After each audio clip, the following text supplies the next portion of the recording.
अस्सलाम वालेकुम।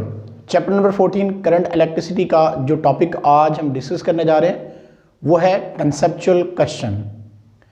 हमने इस चैप्टर के अंदर जो आपको कंसेप्ट दिए हैं तो अब उन्हीं से रिलेटेड कुछ क्वेश्चंस हैं। मैं यहाँ पे आपको नोट करवाऊंगा और इसके नोट्स भी आपको अवेलेबल होंगे। आप मुझे कमेंट्स बॉक्स में बता सकते हो कि आपको अगर नोट्स चाहिए तो आप मुझे मेल करें तो मैं आपको नोट्स प्रोवाइड कर दूंगा, या अपना मुझे व्हाट्सएप नंबर जो है वो आप सेंड करिएगा, मैं आपको नोट्स जो है वो पीडीएफ फाइल की सूरत में सेंड कर सकता हूं। तो स्टार्ट करते हैं कंसेप्चुअल क्वेश्चंस को। तो कंसेप्चुअल क्वेश्चन जो होते हैं बेसिकली ये तसव्वुराती सवालात इनको हम बोलते हैं, आला तसव्वुराती सवालात।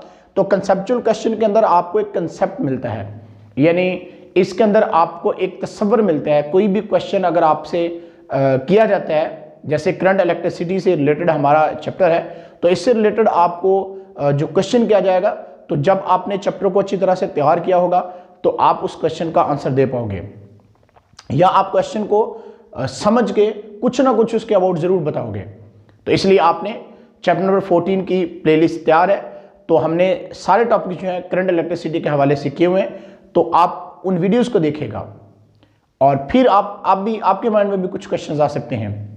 तो यहाँ पे जो कंसेप्चुअल क्वेश्चन है अब हम इनको डिस्कस करते हैं। तो सबसे पहला कंसेप्चुअल क्वेश्चन वो ये है 14.1, why in conductors charge is transferred by free electron rather than bye positive charges.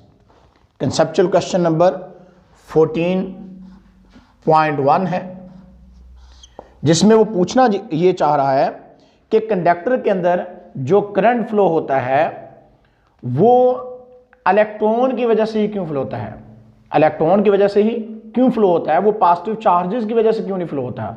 इन्हें कंडक्टर में चार्ज पॉजिटिव चार्जेस के बजाय आजाद इलेक्ट्रॉन की सूरत में ही क्यों मुंतकिल होता है। तो आपने ये चीज बतानी है। अब देखें, कोई भी चीज है वो एटम से मिलकर बनी होती है। अब एक एटम अगर है हमारे पास, तो एटम का सेंट्रल पार्ट न्यूक्लियस होता है, जिसके अंदर प्रोटॉन होते हैं और न्यूट्रॉन होते हैं, और इसके इर्द गिर्द इलेक्ट्रॉन जो होते हैं वो क्या कर रहे होते हैं, रिवॉल्व कर रहे होते हैं। अब आउटर मोस्ट शेल जो होता है, इसके अंदर क्या है, फ्री इलेक्ट्रॉन्स हैं, यानी आजाद इलेक्ट्रॉन्स हैं। अगर हम यहाँ पे प्रोटॉन को देखें तो प्रोटॉन पे जिस पे पॉजिटिव चार्ज होता है वो यहाँ पे विद इन द न्यूक्लियस है, वो न्यूक्लियस के अंदर है और बहुत मजबूती से इनको जकड़ा हुआ है। और इलेक्ट्रॉन जो होते हैं वो आउटर मोस्ट शेल में, या आप ये कह लो कि फ्री होते हैं, आजादाना हरकत करते हैं। ठीक है, तो इसलिए कंडक्टर के अंदर जो करंट फ्लो होता है वो इलेक्ट्रॉन की वजह से फ्लो होता है। बिकॉज हमने करंट इलेक्ट्रिसिटी के टॉपिक में भी आपको बताया था कि अगर हमारे पास एक मैग्नीफाइंग वायर, अगर हमारे पास उसकी फॉर्म है, तो इसके अंदर इलेक्ट्रॉन होते हैं। इलेक्ट्रॉन रेंडमली मूव करके जा रहे थे, कभी इधर जा रहे हैं, लेकिन जब इसके साथ एक हम पोटेंशियल सोर्स लगाते हैं, यानी जब इसके साथ हम एक बैटरी को अटैच कर देते हैं, तो अब इन इलेक्ट्रॉन की एक स्पेसिफिक डायरेक्शन हो जाएगी। यानी ये इलेक्ट्रॉन क्या करेंगे, जब इसके साथ एक आप बैटरी अटैच कर दोगे तो इलेक्ट्रॉन एक स्पेसिफिक डायरेक्शन में मूव करने लग जाते हैं। तो जब एक स्पेसिफिक डायरेक्शन इसकी हुई है, तो ये किस वजह से हुई है, जब आपने एक पोटेंशियल सोर्स यानी बैटरी लगाई है इसके साथ, तो देन इलेक्ट्रॉन जो है वो, जो कि आजादाना इलेक्ट्रॉन थे, जो फ्री इलेक्ट्रॉन थे, वो एक स्पेसिफिक डायरेक्शन में मूव करने लग जाते हैं। तो इसका आंसर मैं आपको लिखवाता हूं, आप जरा नोट करिएगा। इन conductors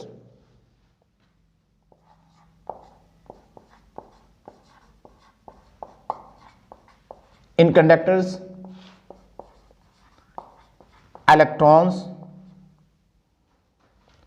of outermost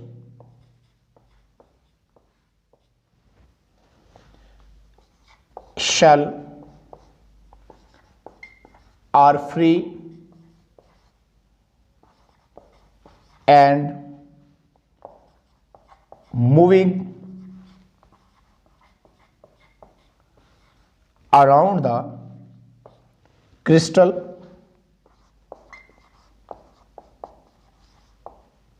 These electrons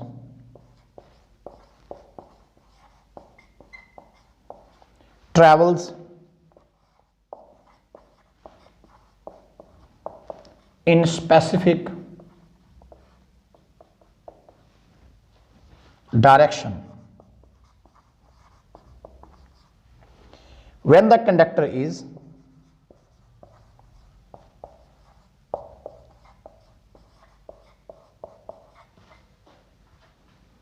connected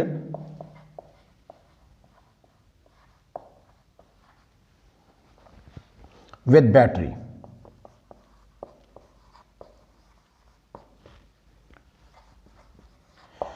जब कंडक्टर को हमने यहां पे बैटरी के साथ अटैच किया था तो इसकी वजह से स्पेसिफिक डायरेक्शन में इलेक्ट्रॉन मूव करने लग गए, और यहां पे ये रेंडमली मूव कर रहा था इलेक्ट्रॉन, कुछ इधर इलेक्ट्रॉन जा रहे थे कुछ इधर जा रहे थे, तो नेट रिजल्ट हमारे पास 0 आ रहा था। लेकिन जब इसको एक बैटरी के साथ एक सोर्स ऑफ पोटेंशियल जो उसके साथ लगा दिया तो ये स्पेसिफिक डायरेक्शन में मूव करने लग जाते हैं। तो कंडक्टर के अंदर क्योंकि फ्री इलेक्ट्रॉन्स होते हैं, आजाद इलेक्ट्रॉन्स होते हैं, उसकी वजह से करंट फ्लो होता है, जबकि प्रोटॉन यहाँ पे जिन पे पॉजिटिव चार्ज है वो विद इन द न्यूक्लियस है और ये टाइटली बाउंड है, ये बाहर नहीं निकल सकते यहां से, तो इसलिए कंडक्टर के अंदर जो है वो फ्री इलेक्ट्रॉन की वजह से करंट फ्लो होता है। कंसेप्चुअल क्वेश्चन नंबर 2 है कि what is the difference between a cell and a battery. पूछा यह जा रहा है कि एक सेल और बैटरी में क्या फर्क होता है। एक सेल जो होता है वो चार्ज या एनर्जी स्टोरिंग डिवाइस ही है, और एक बैटरी जो है उसके अंदर भी एनर्जी ही स्टोर होती है या चार्ज स्टोर होता है। अब सेल जो है वो सिंगल प्लेट पे कंसिस्ट करता है, लेकिन एक बैटरी जो है वो नंबर ऑफ यानी सेट ऑफ प्लेट्स जो है उस पर मुश्तमिल होता है। इसी तरह से सेल के अंदर एनर्जी कम स्टोर होती है, जबकि बैटरी के अंदर हम ज्यादा एनर्जी स्टोर कर सकते हैं।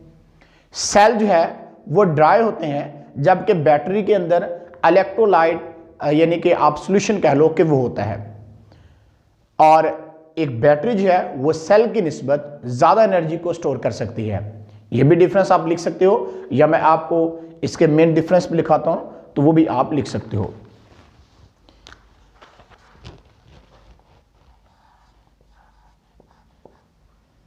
एक साइड पे हम सेल लिख लेते हैं और दूसरी साइड पे हम बैटरी लिख देते हैं।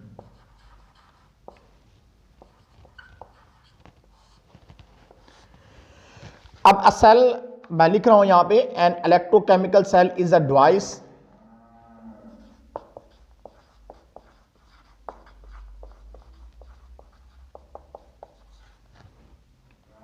cell is a device which convert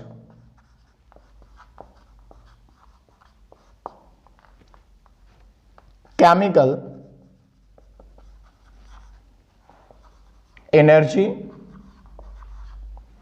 into electrical energy।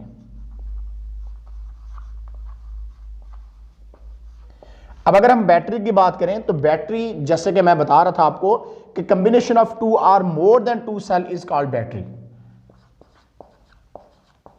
Combination of 2 or more than 2 cells is called battery. तो इसको हम क्या बोलते हैं, बैटरी बोलते हैं। और सेल के अंदर जो है वो कम एनर्जी स्टोर होती है, लेकिन बैटरी के अंदर जो है वो ज्यादा एनर्जी स्टोर होती है। Cell store less energy, battery store large energy.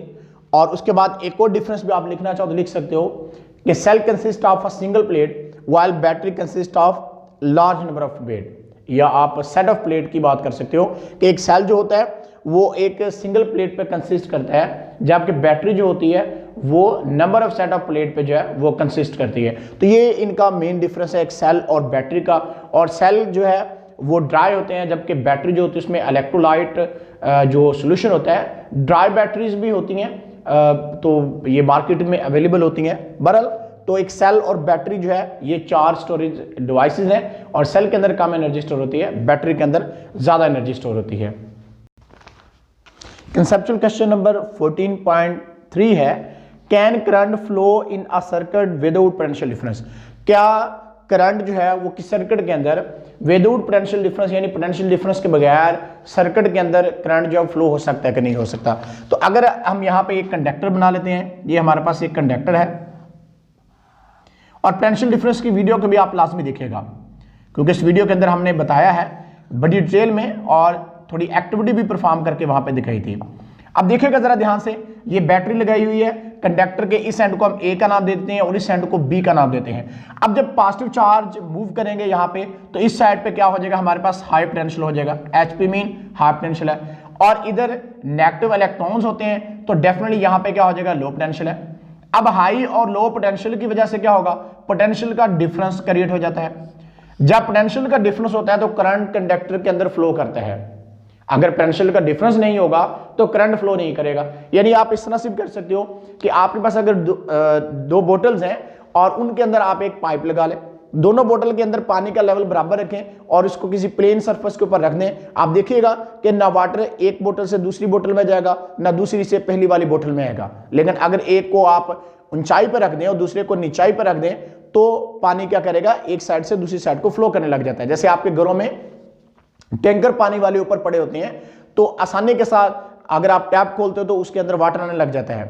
लेकिन अगर उसका लेवल, टैंकर का लेवल और जो आप उसके अंदर जितना वाटर का लेवल है और जो आपने टैप लगाई है वो भी ऊपर करके आप लगा दो तो पानी उसमें से बाहर नहीं आएगा, क्योंकि जब तक पोटेंशियल डिफरेंस नहीं होता तब तक वाटर का फ्लो नहीं होगा। इसी तरह से जब तक पोटेंशियल डिफरेंस नहीं होगा तो करंट फ्लो नहीं होगा। अगर दोनों साइड का पोटेंशियल डिफरेंस बराबर हो जाए तो कंडक्टर के अंदर करंट फ्लो नहीं करेगा। तो हम इसका आंसर लिखते हैं, आप नोट करिएगा जरा। सबसे पहले तो हम लिखेंगे no current can not flow in a circuit without a potential difference. No current can not flow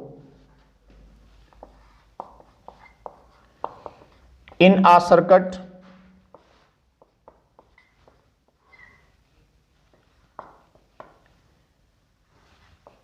without potential difference.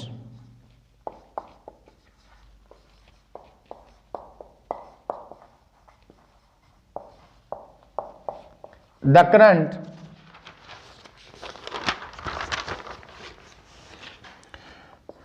the flow of charges in a conductor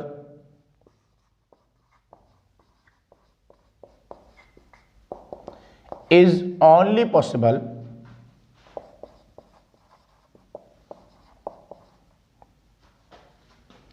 when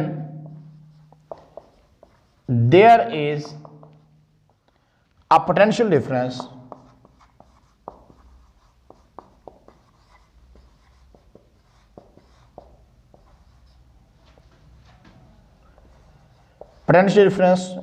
between the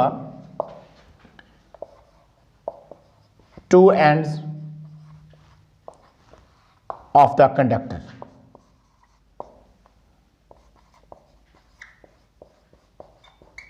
क्योंकि ohm law भी हम जानते हैं, ohm law के मुताबिक हमने पढ़ा था V is equal to IR, और हमने ये बात बताई थी ओहम लॉ में V directly proportional to I होता है। यानी अगर किसी कंडक्टर के अंदर करंट फ्लो कर रहा है तो इट मीन क्या होगा, करंट जो है वो डायरेक्टली प्रोपोर्शनल पोटेंशियल डिफरेंस के है या पोटेंशियल डिफरेंस डायरेक्टली किसके है, करंट के है। अगर करंट फ्लो कर रहा है तो इसका मतलब वहां पे पोटेंशियल डिफरेंस है, और अगर पोटेंशियल डिफरेंस नहीं है तो इस सूरत में करंट फ्लो नहीं करेगा। हम कहेंगे पोटेंशियल डिफरेंस अगर जीरो हो जाता है तो करंट भी क्या हो जाएगा, जीरो हो जाएगा, because current flow he potential difference से होता है। अगर पोटेंशियल डिफरेंस नहीं होगा तो करंट फ्लो नहीं होगा। तो इस तरह से हमारा 14.3 जो कंसेप्चुअल क्वेश्चन वो कंप्लीट हुआ। कंसेप्चुअल क्वेश्चन नंबर 14.4 है 2 points on an object are at different electric potential, the charge necessary flow between them. कहता है कि एक जिस्म के 2 पॉइंट मुख्तलिफ इलेक्ट्रिक पोटेंशियल पर हैं, क्या इनके दरमियान चार्ज का बहाव जरूरी होता है। तो हम देखते हैं, जब हम कहते हैं कि एक कंडक्टर है और उसके क्रॉस आपने क्या लगा दी है, आपने एक बैटरी लगा दी है। ये कंडक्टर है और इसके क्रॉस आपने क्या लगा दी है, आपने एक बैटरी यानी पोटेंशियल का सोर्स आपने इसके साथ अटैच कर दिया है। जब आपने इसके साथ पोटेंशियल का सोर्स अटैच किया है तो करंट, कन्वेंशनल करंट जो होता है वो बैटरी के पॉजिटिव टर्मिनल से नेगेटिव टर्मिनल तरफ फ्लो करते हैं ड्यू टू पॉजिटिव चार्ज। इसका मतलब जब यहाँ पे ए पॉइंट, इसको हम बी का नाम देते हैं, तो इस साइड पे क्या होगा, हाई पोटेंशियल हो जाएगा, और इस साइड पे क्या होगा, हमारे पास लो पोटेंशियल होगा। हाई और लो पोटेंशियल की वजह से यहाँ पे पोटेंशियल का डिफरेंस पैदा हो जाएगा। जब पोटेंशियल का डिफरेंस पैदा होगा तो इसका मतलब करंट क्या करेगा, इसमें फ्लो करने लग जाता है। तो हम इसका आंसर लिखते हैं, आप नोट करिएगा साथ साथ, yes, if the 2 points of object are at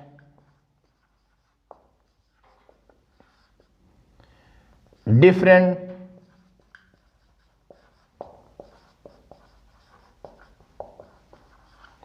electrical potential,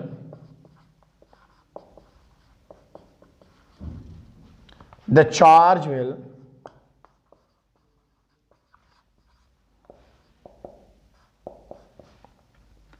flow between these points। तो इन पॉइंट्स के दरमियान चार्ज क्या करेगा, फ्लो करेगा। जैसे देखें यहां पे हाई पोटेंशियल है और यहां पे लो पोटेंशियल है, तो यहां पे पोटेंशियल का डिफरेंस क्रिएट हो जाएगा और जिसकी वजह से चार्ज फ्लो होने लग जाएंगे और हम कहेंगे इस सर्किट में, कंडक्टर में जो है वो करंट क्या कर रहा है, फ्लो कर रहा है। यानी इसकी एग्जांपल आप ऐसे भी ले सकते हैं कि जैसे अगर मेरे पास एक कंटेनर ये है और दूसरा मेरे पास कंटेनर ये है। अब अगर दोनों कंटेनर के अंदर वाटर का लेवल इस तरह से बराबर होता तो, और इसके साथ हम यहाँ पे एक पाइप लगा देते हैं, तो ना वाटर इस साइड को जाएगा ना इस साइड को जाएगा, यानी ना ए कंटेनर की तरफ जाएगा ना बी की तरफ जाएगा। लेकिन अगर इस कंटेनर के अंदर मैं पानी का लेवल जो है वो ज़्यादा कर देता हूँ और एक में पानी का लेवल कम रखता हूँ, तो इस वजह से क्या होगा, इस वजह से पोटेंशियल का डिफरेंस पैदा हो जाएगा और वाटर इस कंटेनर से इस कंटेनर के अंदर आने लग जाएगा। यानी अगर इस कंटेनर को मैंने फुल भरा हुआ है और इधर से मैं क्या करता हूँ, एक पाइप लगा देता हूँ और इस एंड की तरफ ऐसे लगा देता हूँ, तो जब पाइप लगाया अब मैंने यहाँ पे पोटेंशियल का डिफरेंस क्रिएट कर दिया, जिस वजह से वाटर क्या करेगा, इस कंटेनर के अंदर आने लग जाएगा। जो पोटेंशियल का डिफरेंस होगा तो फिर ही वाटर फ्लो कर रहा है। इसी तरह से अगर इलेक्ट्रिक पोटेंशियल है यहाँ पे between the two ends of a conductor, इस ऑब्जेक्ट के दोनों एंड्स पे अगर पोटेंशियल का डिफरेंस होगा तो इसके अंदर चार्ज क्या करेंगे, फ्लो करेंगे। तो कंसेप्चुअल क्वेश्चन नंबर 14.4 हमारा कंप्लीट हुआ। कंसेप्चुअल क्वेश्चन नंबर 14.5 है, in order to measure current in a circuit why ammeter is always connected in series। कहता है कि अगर आपने सर्किट में करंट की मकदार जानने के लिए एमीटर को हमेशा सीरीज तरीके से क्यों जोड़ा जाता है। अब देखिएगा, इसका मैं आंसर लिखता हूं, उसके बाद इसको एक्सप्लेन भी करता हूं। एमीटर इज यूज्ड टू, सबसे पहले हम बताते हैं कि एमीटर इस्तेमाल किस लिए होता है। Ammeter is used to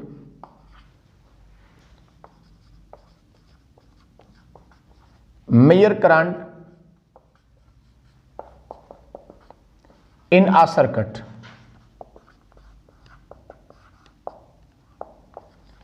if it is connected in parallel it will not show the flow of current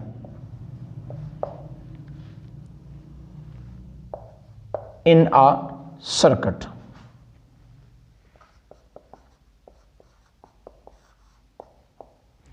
As we know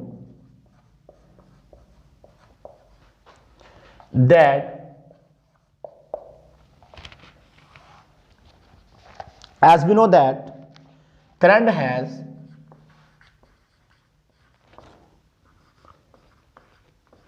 same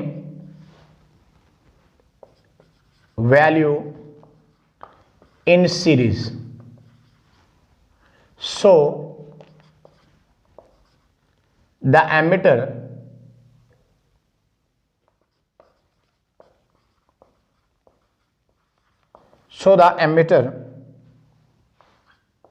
is always connected in series. अब देखिएगा कि एमीटर को उसने पूछा था कि सीरीज में हम क्यों लगाते हैं।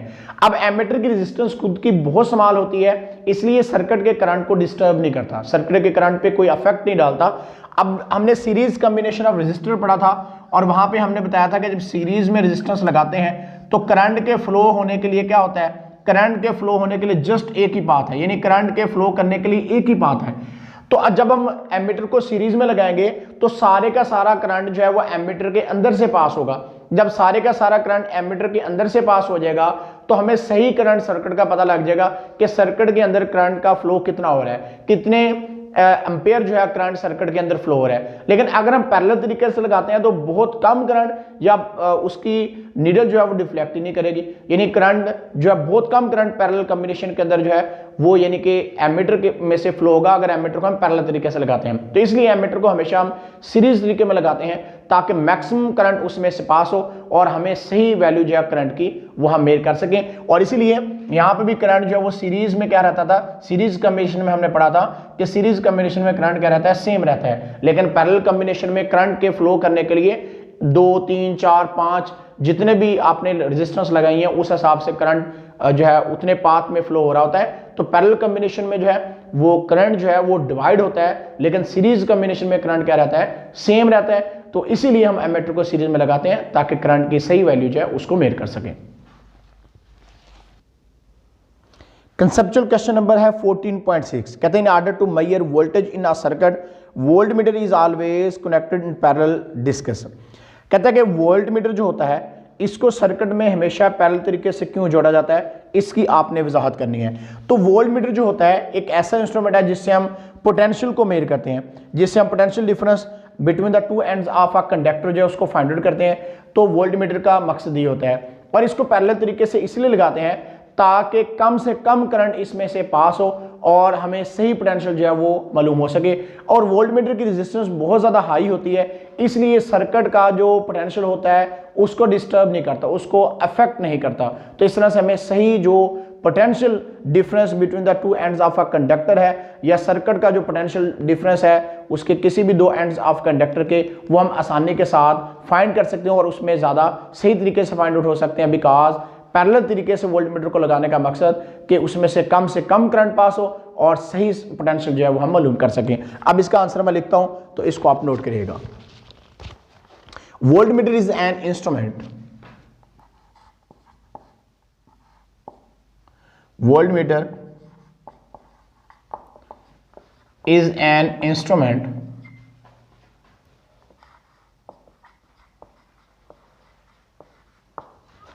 which is used to measure potential difference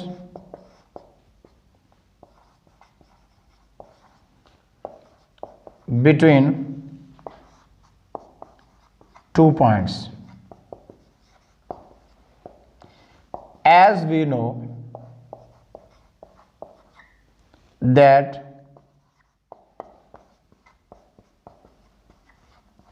voltage remain same in parallel, voltage जो होता है वो पैरेलल में क्या रहता है, सेम रहता है। सो वोल्टमीटर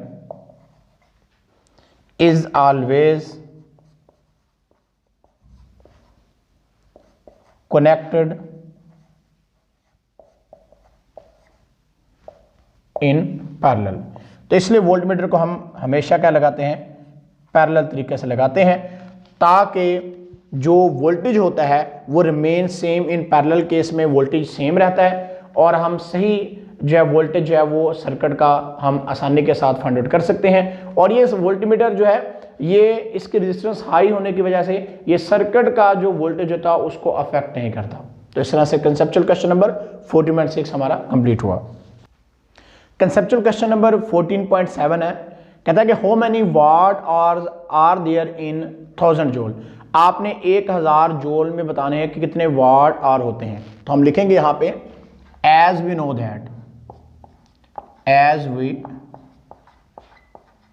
दैट, हम क्या जानते हैं कि हमारे पास 1 किलोवाट आर जो होता है, 1 किलोवाट आर 3.6 मेगा जॉल के बराबर होता है। 1 kilowatt hour is equal to 3.6 mega joule के, या आप ऐसे भी लिख सकते हो 3.6 mega joule is equal to 1 kilowatt hour. अब अगर हम देखना चाहें इसमें तो 3.6 मेगा किसके बराबर होता है? मेगा 1 मेगा 10 की पावर 6 के इज इक्वल टू होता है। इसका मतलब मेगा की जगह पे हम 10 की पावर 6 लिख दें तो आपको कोई एतराज नहीं होना चाहिए। 1 किलोवाट आवर ये वाला वैसे आ गया। अब इसको हम लिख सकते हैं 3.6 multiply 10 to power 3 multiply 10 to power 3 joule आ गया, is equal to 1 kilowatt hour आ गया। अब उसके बाद हमारे पास क्या है? 10 टू पावर 3 जॉल मैं इस साइड पर रहने देता हूं, 1 किलोवाट आवर है, और यहां पे 3.6 मल्टीप्लाई 10 टू पावर 3 जो है ये मल्टीप्लाई हो रहा है, इसको इस साइड पे ले जाता हूं, ये डिवाइड हो जाएगा। 3.6 मल्टीप्लाई 10 की पावर 3 हमारे पास आ जाएगा। अब इसको मजीद हम कैसे कर सकते हैं कि हमारे पास 10 टू पावर 3 जॉल को हम क्या लिख सकते हैं? हम लिख सकते हैं इसको 1000 जॉल।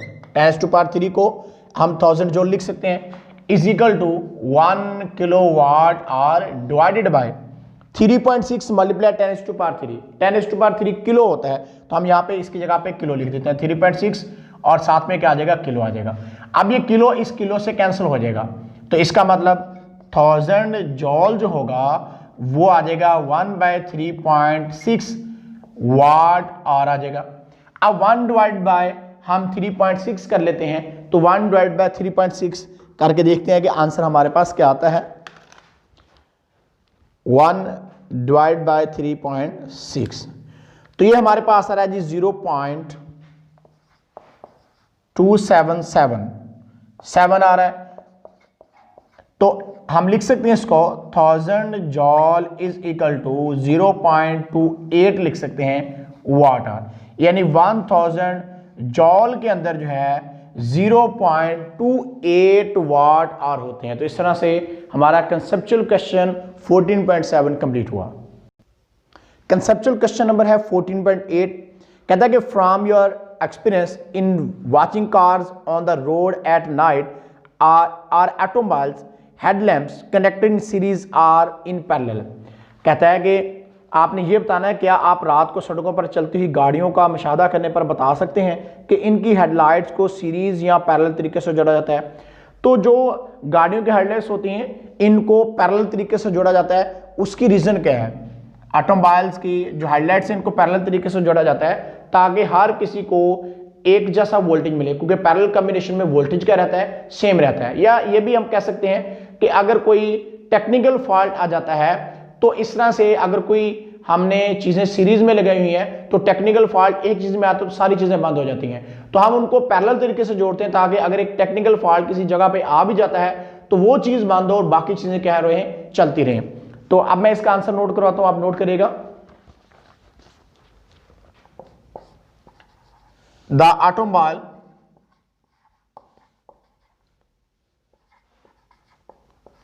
मोबाइल हेडलाइट्स या headlamps are connected in parallel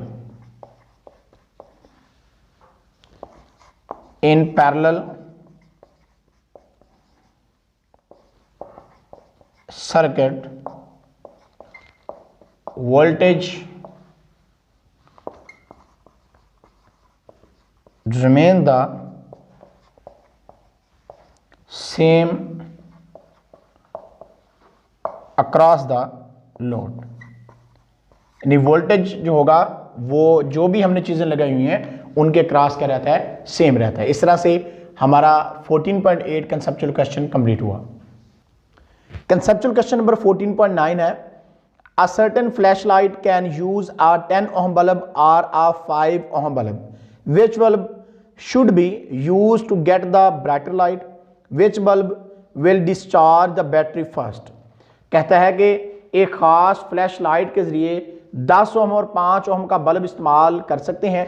कौन सा बल्ब ज्यादा रोशनी हासिल करने के लिए इस्तेमाल किया जाना चाहिए, नेज कौन सा बल्ब बैटरी को पहले डिस्चार्ज कर देगा, तो ये आपने बताना है। तो नोट करेगा, मैं इसका आंसर आपको लिखवाता हूं। 14.9 कंसेप्चुअल क्वेश्चन हमारा ये है। 5 ओम 5 ohms bulb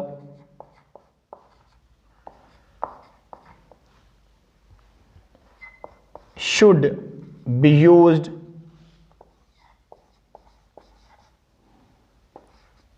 to get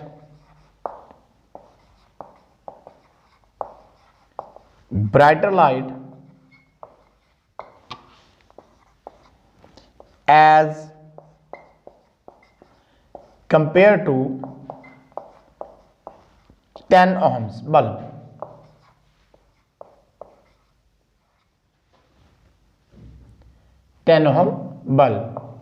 because by ohm law हम जानते हैं V इज इक्वल होता है IR, I इज इक्वल कहता है V by R।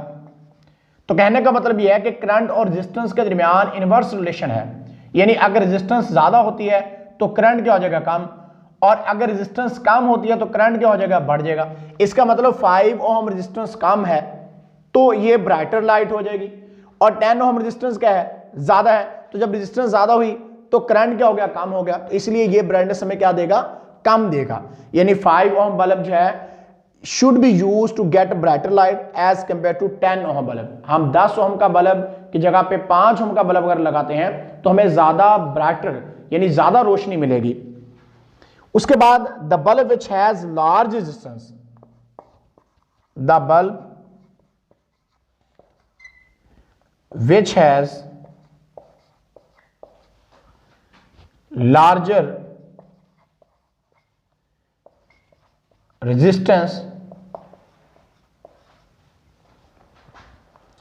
will discharge the battery first।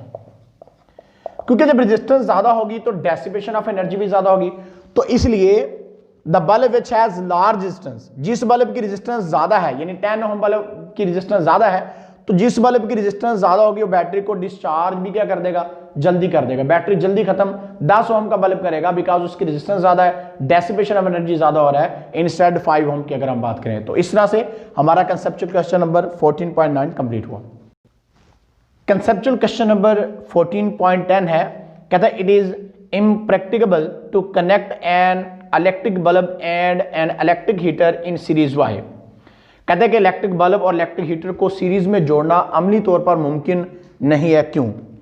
क्योंकि जब हम इलेक्ट्रिक हीटर या हम एक बल्ब को सीरीज तरीके में जोड़ते हैं तो उससे क्या होता है, उससे ये होता है कि सीरीज तरीके में जोड़ने से इक्विवेलेंट रेजिस्टेंस जो होती है इंक्रीज कर जाती है। बिकॉज हमने पढ़ा था कि RE इक्विवेलेंट रेजिस्टेंस जो होती है वो R1 plus R2 plus R3 जितनी भी आपके पास रेजिस्टेंस है सम होता जाएगा, इक्विवेलेंट रेजिस्टेंस आपके पास इंक्रीज करती जाएगी।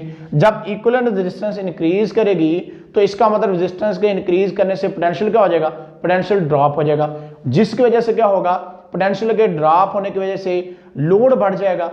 जब लोड बढ़ेगा तो बर्निंग हो सकती है, हीटिंग इफेक्ट हो सकता है, जिस वजह से चीज का जल जाती है। और इस तरह से अगर एक चीज है वो जल जाती है, बर्न हो जाती है, तो दूसरी चीज है वो भी नहीं चलेगी साथ।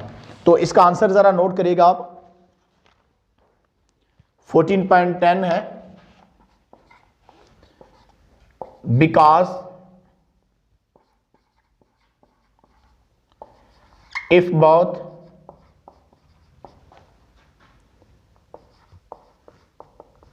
devices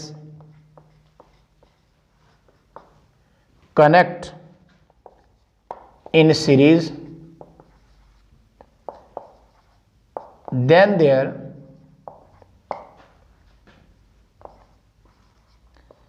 equivalent resistance, then their equivalent resistance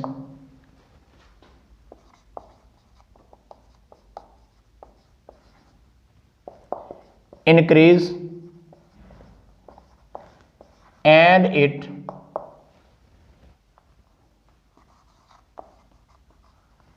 burns the electrical wires and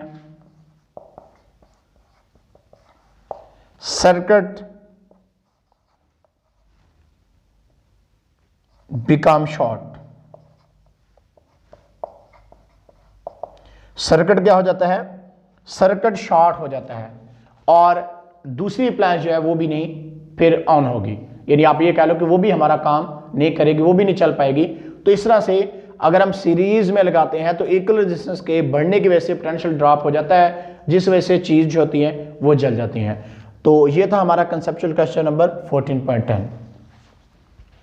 conceptual question number 14.11 है, does a fuse in a circuit control the potential difference or the current. कहता है कि फ्यूज सर्किट के अंदर पोटेंशियल डिफरेंस को control करता है या करंट को कंट्रोल करता है।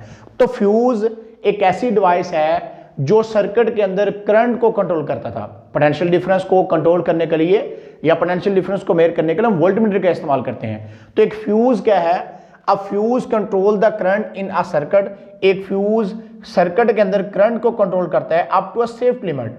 एक फ्यूज होता है उसके ऊपर लिमिट लिखी होती है कि 5 एम्पेयर तक है, 10 एम्पेयर, 13 एम्पेयर तक का या 30 एम्पेयर तक का, तो उसके ऊपर उसकी लिमिट लिखी होती है। जब उस लिमिट से करंट एक्सीड कर जाता है, उससे ज्यादा हो जाता है, तो फिर वो फ्यूज होता है वो जल जाता है, तो जिससे सर्किट क्या हो जाता है, ब्रेक हो जाता है।